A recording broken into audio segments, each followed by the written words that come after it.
সুপ্রিয় দর্শক মণ্ডলী, আসসালামু আলাইকুম। আলোর সন্ধানে দর্শক মণ্ডলী, আশা করি আল্লাহর অশেষ রহমতে সবাই ভালো আছো। অনেকেই হজরত মুসা আলাইহিস সালাম, হজরত ঈসা আলাইহিস সালাম, হজরত ইউসুফ আলাইহিস সালামের জীবন কাহিনী জানো, কিন্তু হজরত ইদ্রিস আলাইহিস সালামের জীবন কাহিনী অনেকেই জানে না। তাই আজ আমি হজরত ইদ্রিস আলাইহিস সালামের জীবন কাহিনী শোনাবো। শুরু করা যাক। বিসমিল্লাহির রহমানির রহিম। হজরত ইদ্রিস আলাইহিস সালামের আসল নাম হলো আকলুক। ইদ্রিস শব্দের অর্থ হলো শিক্ষা দানকারী। ইদ্রিস আলাইহিস সালামকে আল্লাহ পাক উচ্চ শিক্ষায় শিক্ষিত করেছিলেন। তিনি দেশের জনগণকে শিক্ষা দীক্ষায় উপযুক্তভাবে গড়ে তুলেছিলেন। অধিকাংশ সময় তিনি মানুষকে শিক্ষা দিতেন। তিনি একদিকে ছিলেন আল্লাহর বার্তাবাহক, অন্যদিকে তিনি ছিলেন শিক্ষাদানকারী। তিনি ইবাদতকারী ছিলেন। বিভিন্ন কাজের মাধ্যমে থাকলেও সব সময় আল্লাহর নাম জিকির করতেন।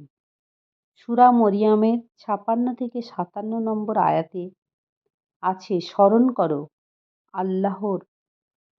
করো কোরআনের উল্লেখিত ইদ্রিসকে।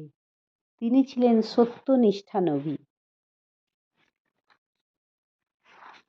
আমি তাকে উন্নীত করেছিলাম উচ্চ মর্যাদায়।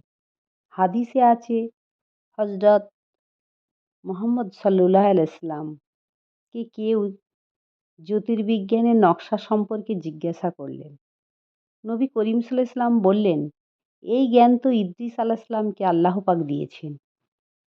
হজরত ইদ্রিস আলাইহিস সালাম জ্ঞান বুদ্ধি সম্পন্ন হওয়ার বয়স হলে আল্লাহ পাক তাকে নবুয়ত প্রদান করলেন। তিনি দুষ্ট প্রকৃতির, অন্যায়কারী, ফিতনা ফ্যাসাদকারী লোকেদের হেদায়েত করার জন্য আহ্বান করেন। সেই সময় কেউ সেরকম তার ডাকে সাড়া দেয়নি বা কথা মেনেছিল না, কিন্তু কিছু সংখ্যক লোক ঈমান গ্রহণ করেছিল। তাই তিনি এই ক্ষুদ্র দলকে নিয়ে হিজরত করলেন। তিনি মিশরের নীল নদের পাশে উৎকৃষ্ট এক স্থান নির্বাচন করে তিনি বসবাস স্থাপন করেছিলেন, মানে তার দলবলদের নিয়ে। এখানেও তিনি আল্লাহ তাআলার পয়গাম প্রচার করলেন। সৎ কাজের আদেশ, অসৎ কাজের নিষেধ করতেন। সেই সময় ৭২টি ভাষা প্রচলিত ছিল। আল্লাহ পাকের অনুগ্রহে তিনি সব ভাষাতেই অভিজ্ঞ ছিলেন। তিনি প্রত্যেক সম্প্রদায়কে তার নিজ নিজ ভাষায় হেদায়েত ও ইসলামের দাওয়াত দিয়েছিলেন। তিনি সর্বপ্রথম কলম দ্বারা লেখা শিখিয়েছিলেন। তিনি মানুষের কল্যাণের জন্য নিত্য নতুন আবিষ্কারে ব্যস্ত থাকতেন।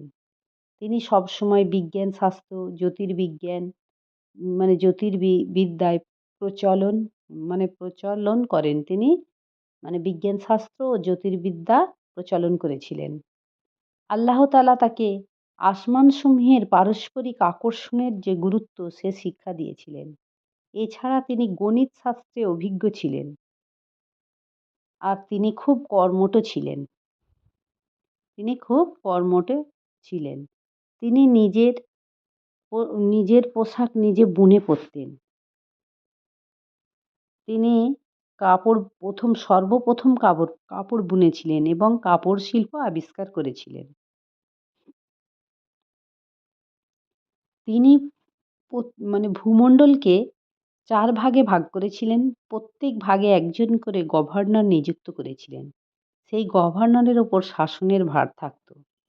তিনি বিভিন্ন দল ও সম্প্রদায়কে তাদের রীতিনীতি, আইন কানুন নির্ধারণ করে দিয়েছিলেন।